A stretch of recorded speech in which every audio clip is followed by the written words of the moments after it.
এখন পর্যন্ত আমরা দেখেছি হবিন আর স্ন্যাপার একজন ভালো এডিটর খুঁজছিল, আর তখনই তারা গোয়েলকে খুঁজে পায়। গোয়েল তাদের চ্যানেলের নতুন এডিটর হয়। এরপর স্ন্যাপার হবিনকে প্রস্তাব দেয়, আমাদের পরের ভিডিওর জন্য তোমাকে একজন প্রো ফাইটার তাই হিয়নের সাথে লড়তে হবে। কিন্তু ঘটনাটা সহজ ছিল না। তাই হিয়ন হঠাৎ করেই তাদের ধরে ফেলে এবং বলে, তোমাদের ইউটিউব চ্যানেল আমার নামে করে দাও। এরপর সে হবিনের কাছে 100 ইয়েন চায় এবং ঠিক সেই সময় স্ন্যাপারকে মারতে শুরু করে। হবিন তখন ভাবে, এই লোকটা আসলে কি চায়? সে এত ছোট ছোট কারণে মানুষকে মারছে কেন? সে কি মানুষকে খেলনা ভাবে? তাই হিয়ন ঠান্ডা গলায় বলে, তাহলে তাড়াতাড়ি করে তোমাদের ইউটিউব চ্যানেলটা আমার নামে করে দাও। হবিন রেগে গিয়ে বলে, কখনোই না, আমরা এই চ্যানেলের জন্য অনেক পরিশ্রম করেছি, এটা কখনোই দেব না। সে চেষ্টা করে সময় নেওয়ার জন্য বলে, এই লড়াইয়ের বদলে আমরা কি একটু কথা বলতে পারি না? তাই হিয়ন গম্ভীর স্বরে বলে, আমি কি তোমার কথা শুনিনি? বলেছি চ্যানেল আমার নামে করে দাও। হবিন মনে মনে ভাবে, এই লোকটার মধ্যে ভয়ঙ্কর একটা অনুভূতি আছে, আমি নিশ্চিত আমি ওকে আঘাতও করতে পারবো না। আর ও এমন দূরত্ব দাঁড়িয়ে যে কাছে পৌঁছানোও কঠিন। হবিন সাহস করে তাইহিয়নের ওপর কাফ কিক চালায়, কিন্তু তাইহিয়ন এক ঝটকায় তাকে ভয়ঙ্কর একটা কিক মারে। হবিন আবার ওভারহেড হুক দিয়ে আক্রমণ করে, কিন্তু তাও কোনো কাজে আসে না। পরিস্থিতি বুঝে হবিন অবশেষে হাল ছেড়ে দিয়ে বলে, ঠিক আছে, তুমি চ্যানেলটা নিতে পারো। সবাই অবাক হয়ে যায়, কারণ এই কথা হবিনের মুখে কেউ কল্পনাও করেনি। হবিন ভাবে, আমি ওর কাছে মার খেতে চাই না। এভাবে সে সবার মনোবল ভেঙে দেয়, ভয় আর লজ্জা ঢুকিয়ে দেয়, যেন কেউ আর লড়াই করতে না চায়। তাই হিয়ন হবিনকে একটা জোরালো চড় মেরে বলে, তুমি আসলে কি ভাবছো? যদি আমি তোমার চ্যানেলটা নিয়ে নিই তাহলে তুমি ভাবছো আমি আর কিছুই করব না? তোমার কৌশল সেই লোকদের ওপর কাজ করে না যাদের মধ্যে না আছে লজ্জা, না আছে ভয়। এরপর তারা স্ন্যাপারকে হাসপাতালে নিয়ে যায়। তাইহিয়নের ব্যাক কিক স্ন্যাপারের পাঁজর ফাটিয়ে দিয়েছে। হবিন দুঃখ করে বলে, তুমি রেগে আছো বুঝতে পারছি, কিন্তু তখন আমাদের কিছু করার ছিল না। যদি আমি সেই সময় চ্যানেল না দেওয়ার কথা বলতাম, সে কাউকে বাঁচিয়ে রাখত না। ওর মতো মানসিক বিকরগ্রস্তর সঙ্গে না জড়িয়ে সবকিছু পুলিশের উপর ছেড়ে দেওয়া উচিত। স্ন্যাপার রাগে আর কষ্টে বলে, আমি এটা মেনে নিতে পারি না। তুমি যখন প্যাকের মুখোমুখি হয়েছিলে তখন আমি তোমার সাহস থেকে অনুপ্রাণিত হয়েছিলাম। তুমি আমাকে বিশ্বাস করিয়েছিলে দুর্বল মানুষও লড়তে পারে, আর আজ তুমি নিজেই হাল ছেড়ে দিচ্ছ। হবিন শান্তভাবে বলে, গর্ব দিয়ে পেট ভরে না।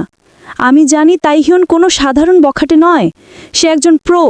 আমি ভীত, কারণ সে আমার শেখা প্রতিটি মুভ কাট করে দিয়েছে।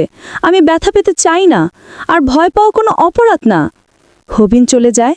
এরপর গোয়েল আসে স্ন্যাপারের কাছে। সে জিজ্ঞেস করে, তুমি ঠিক আছো? স্ন্যাপার মিথ্যে হাসি দিয়ে বলে, হ্যাঁ আছি। আজ যদি আমি সুস্থ থাকতাম ওকে নিজেই হারিয়ে দিতাম। কিন্তু গোয়েল চলে গেলে স্ন্যাপার ভেঙে পড়ে কান্না করে বলে, আমি ওর সামনে শক্ত হতে চেয়েছিলাম, কিন্তু ওর চোখে আমি এখন একেবারে হেরে যাওয়া একজন লুজার। এই সময় হবিন বাইরে সব শুনে ফেলে, আর হঠাৎ নিজের পুরনো সেই মুহূর্তটা মনে পড়ে যখন বুমির সামনে নিজেকে তুচ্ছ মনে হয়েছিল। কাট করে আমরা দেখি আর্কেডের তাইহিয়ন গেম খেলছে। হবিন সেখানে গিয়ে তার বিপরীতে বসে খেলা শুরু করে এবং তাকে হারিয়ে দেয়। হবিন বলে, তাইকোয়ান্ডো আসলে ততটা মজার কিছু না, এখন আমাকে তোমাকে রাগিয়ে তুলতে হবে। তাইহিয়ন হেসে বলে, তুমি আমাকে চ্যালেঞ্জ দিচ্ছ? হবিন গম্ভীর স্বরে বলে, তুমি আমার ইউটিউব চ্যানেল চাও, তাই না? ঠিক আছে, 1 মাস পর আমাকে হারাতে পারলে আমি নিজে হাতে দিয়ে দেব। তাইহিয়ন রেগে গিয়ে আর্কেড মেশিন ভেঙে ফেলে। ঠিক আছে, সময় আর জায়গা ঠিক করে আমাকে জানিয়ে দিও। পরে হাসপাতালে হবিন পুরো ঘটনা বলে। গোয়েল রাগে বলে, তুমি কি পাগল নাকি? যদি তুমি হেরে যাও আমি ওর উপর নিজের স্পেশাল কাফকিপ ব্যবহার করব। এরপর হবিন প্রশিক্ষণ শুরু করে স্যাম রকের কাছে।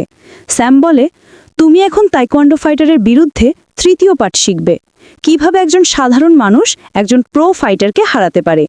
স্যাম বুঝিয়ে দেয়, তাইকোয়ান্ডো ফাইটারকে সরাসরি রিংয়ে হারানো প্রায় অসম্ভব, কিন্তু বাইরে রাস্তায় তুমি পরিবেশকে নিজের পক্ষে ব্যবহার করতে পারো।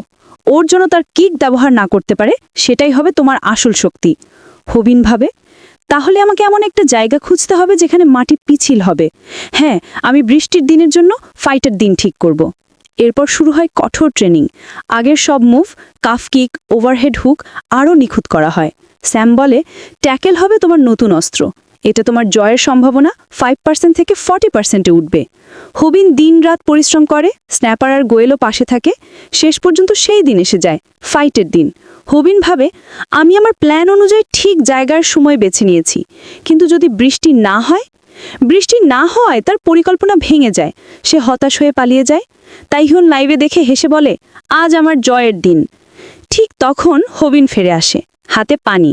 সে তাইহুনের চারপাশে পানি ঢেলে দেয় আর বলে, তোমাকে হারাতে হলে তোমাকে তোমার কিক থেকে দূরে রাখতে হবে। লাইভে হাজার হাজার মানুষ দেখছে। তাইহিউন রেগে যায়, কিন্তু মাটি ভিজে গেছে, তার কিক ঠিকভাবে লাগছে না। ঠিক সেই সময় হুবিন ট্যাকেল করে ঝাঁপিয়ে পড়ে। তাইহিউন জোরে ঘুষি মারে। হুবিনের দৃষ্টি ঝাপসা হয়ে আসে, কিন্তু সে হাল ছাড়ে না। একটা শক্ত কাফ কিক মারতে সফল হয়। সেভাবে, এটা আমার ওয়াটার শুজ, এতে আমি পিছলে যাব না। ব্যথায় শরীর ভেঙে যাচ্ছে, কিন্তু হুবিন জানে আমাকে অন্তত 3 মিনিট ধরে রাখতে হবে, কারণ এই সময়টাই ভিডিওতে মাল্টিপল অ্যাড লাগবে। আর ঠিক এই জায়গাতেই এপিসোড শেষ হয়।